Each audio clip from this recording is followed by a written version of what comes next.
نحمدہ و نصلی علی رسولہ الکریم اما بعد اعوذ باللہ من الشیطان الرجیم بسم اللہ الرحمن الرحیم ربی اشرح لی صدری ویسر لی امری واحلل عقدۃ من لسانی یفقہوا قولی۔ السلام علیکم ورحمۃ اللہ وبرکاتہ۔ کیسے ہیں آپ سب؟ انشاءاللہ خیر و عافیت سے ہوں گے۔ اللہ تعالیٰ آپ سب کو اپنے حفظ و امان میں رکھے، آمین ثم آمین۔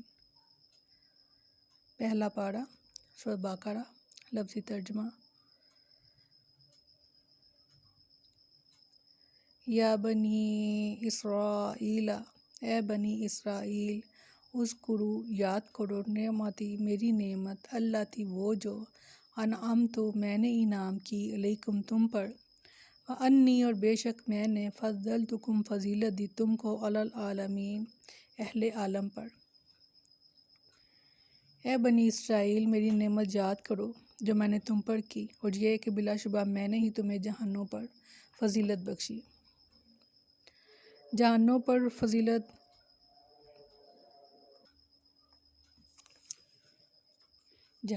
فضیلت بخشی سے مراد آپ صلی اللہ علیہ وسلم سے پہلے زمانوں کے لوگ ہیں، یعنی اللہ نے ان میں رسولوں کو بھیجا، کتابیں اتاری اور انہیں بادشاہت عطا فرمائی۔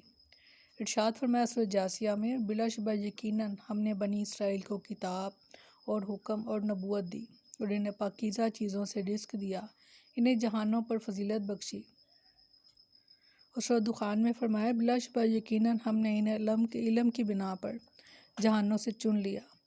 اور فرمایا سورۃ مائدہ میں، اور جب موسیٰ علیہ السلام نے اپنی قوم سے کہا، اے میری قوم، اپنے اوپر اللہ کی نعمت یاد کرو جب اس نے تمہیں انبیاء بنائے اور تمہیں بادشاہ بنا دیا، اور تمہیں وہ کچھ دیا جو جہانوں میں سے کسی کو نہیں دیا۔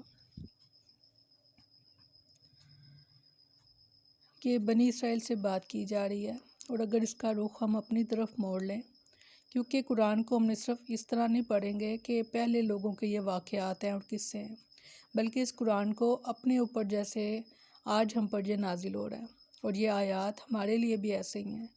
اپنے اوپر جو انعامات ہیں اللہ تعالیٰ کے، وہ ذرا یاد کریں، اور اللہ تعالیٰ نے فضیلت کیسے دی ہے ہمیں، امت محمدیہ صلی اللہ علیہ وسلم کو۔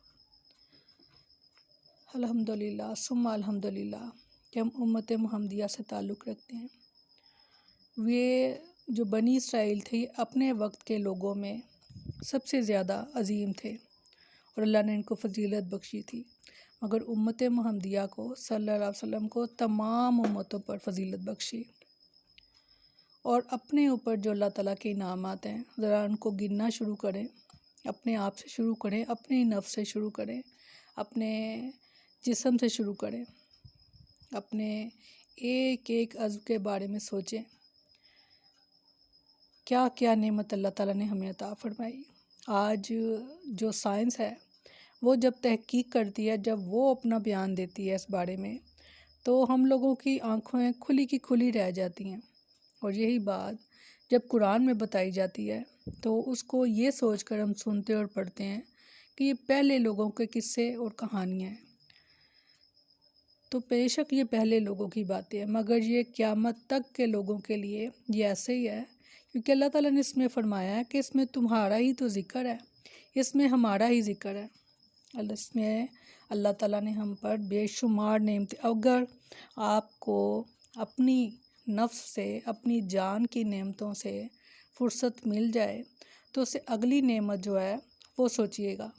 اللہ تعالیٰ نے صحت دی، عافیت والی زندگی دی، اور پھر ہمیں پیارے پیارے رشتے دیے، اور اللہ تعالیٰ نے ہمیں مسلمان گھرانوں میں پیدا کیا اور انسان بنایا، اور پھر اس کے بعد سوچئے گا کہ ہمیں کیا کیا نعمت، اس کے علاوہ کیا کیا نعمت اللہ نے دین کی نعمت عطا فرمائی، علم کی نعمت عطا فرمائی، اور جو سب سے بڑی جو نعمت ہے، ایک تو ہم مسلم ہیں الحمدللہ ثم الحمدللہ، اس کے بعد ہم امت محمدیہ صلی اللہ علیہ وسلم۔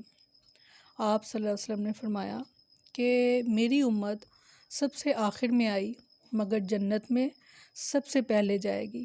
سبحان اللہ، سبحان اللہ، الحمدللہ، مگر اس کے لیے کچھ شرائط ہیں۔ اس کے لیے شرط یہ ہے، اللہ تعالیٰ نے فرمایا لَإِن شَكَرْتُمْ لَأَزِيدَنَّكُمْ، اگر تم میرا شکر کرو گے تو میں تمہیں اور زیادہ دوں گا۔ جو اللہ تعالیٰ کی نعمتیں ہیں ان کو یاد کریں، اور ان کو میں تو یہ چاہوں گی کہ آپ اس کو لکھنا شروع کریں، آپ اس پر لکھنا شروع کریں۔ آپ کو جو جو نعمت اللہ تعالیٰ کی یاد آتی جائے آپ اس کو لکھتے جائیں۔ میرا نہیں خیال کہ آپ اللہ تعالیٰ کے شکر گزار بندے نہیں بنیں گے، کیونکہ ہمیں حکم یہی دیا گیا کہ ہمیشہ اپنے سے جو تم سے جو کم ہے مال میں، تم ان کی طرف دیکھو، اس لیے کہ جب تم ان کی طرف دیکھو گے تو تمہیں شکر کی عادت پڑ جائے گی۔ اور علم کے بارے میں اپنے سے جو بلند ہیں، علم میں آگے ہیں، ان کی طرف دیکھو تاکہ علم میں ہم آگے بڑھ سکیں۔ اللہ تعالیٰ کی نعمتوں کو یاد کریں، اس کا شکر ادا کریں، اور ایک ایک نعمت یاد کریں۔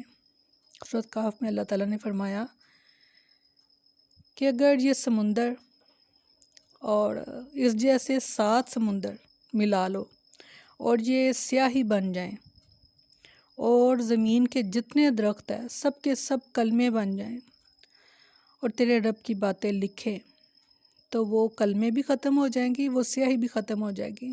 پھر اللہ تعالیٰ نے فرمایا اتنے ہی اور ملا لو تو یہ سیاہی بھی ختم ہو جائے گی۔ یہ کہنے میں بات شاید آپ کو چھوٹی لگ رہی ہو، مگر کبھی بچپن میں اگر آپ نے تختی کے اوپر سیاہی دوات کے ساتھ لکھا ہو تو آپ کو اندازہ ہوگا کہ قلم کتنا عرصہ چلتی تھی اور قلم کے ساتھ سیاہی کتنی لگتی تھی۔ یہ بہت بڑی بات ہے سوچنے والوں کے لیے۔ اور تیرے رب کی باتیں ختم نہیں ہوں گی، ہماری زندگیاں ختم ہو جائیں گی، ہمارے رب کی باتیں ختم نہیں ہوں گی، اس کی نعمتوں کو گننے لگ جائیں گے، تو انشاءاللہ ہم شکر گزار بندے اللہ تعالیٰ کو بن جائیں گے۔ اور اللہ تعالیٰ کو یہی پسند ہے، اللہ تعالیٰ کو اپنے شکر گزار جو بندے ہیں وہ پسند ہیں۔ سورۃ مائدہ میں فرمایا، اور جو موسیٰ علیہ السلام نے اپنی قوم سے کہا، اے میری قوم، اپنے اوپر اللہ کی نعمت یاد کرو، اپنے اوپر اللہ کی نعمت یاد کرو جب اس نے تمہیں انبیاء بنائے اور تمہیں بادشاہ بنا دیا اور تمہیں وہ کچھ دیا جو جہانوں میں سے کسی کو نہیں دیا تھا۔ سوچئے گا، اپنے اوپر اللہ تعالیٰ کی نعمتوں کو سوچ کر اور لکھنا شروع کیجئے گا، دیکھیں کتنے دنوں میں آپ اپنی نعمتوں کو لکھ پاتے ہیں۔ سبحانک اللہم و بحمدک نشہد ان لا الہ الا انت نستغفرک و نتوب الیک۔ سبحان ربک رب العزت عما یصفون وسلام علی المرسلین والحمد للہ رب العالمین۔ السلام علیکم ورحمۃ اللہ وبرکاتہ۔